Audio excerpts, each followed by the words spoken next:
muuminaadka ayaa xuralcaynta midkee fadli badan baa lagu yidhi caaisha weydiisay wuxuu nebigu yidhi gabadha muuminadda ayaa xuralcaynta ka fadli badan buu yidhi waxay tidhi maxaan kaga fadli badannay waaba xuralcayn oo ilaahay baa sameeyo nuur baa laga sameeye wuxuu nebigu yidhi bisalaatihinna wa siyaamihinna wa taacatu aswaajihinna waxay kaga fadli bateen xuralcayntu haweenka muuminaadku xuralcaynta waxay kaga fadli bateen soonka ay soomayaan salaadda ay tukanayaan ee raggooga ay adeecayaan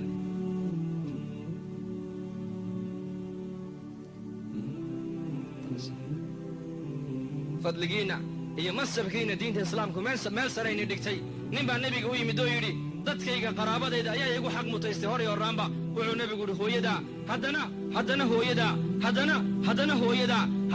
haddana aabbahaa buu rasuulku yidhi dhegayso gabadheeda muslimadday diinta islaamku hoos kuumay dhigin xaqaagiina may qarine bal diinta islaamku xaqaagii kor bay u qaadday kor sayidina cabdullaahi binu cumar buu nin u yimiday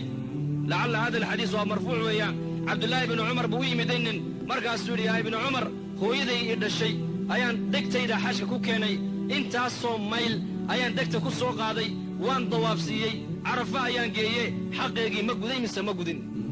wuxuu ku yidhi xaqeegii kugu lahaydood gudday iska daaye maalinkii ay yaraantaada ku xambaarsanayd ee marada qaydka kugu xambaarsanayd ee qaydku ka dabacay ee u malaysay inaad ka siibatay maalinkaa keliya naxdintii ay naxdayba abaalkaygii maad soo celin buu ka yidhi xaqiinna waad leedihiin xaqiinna diinta islaamku meel bay ku tiirisee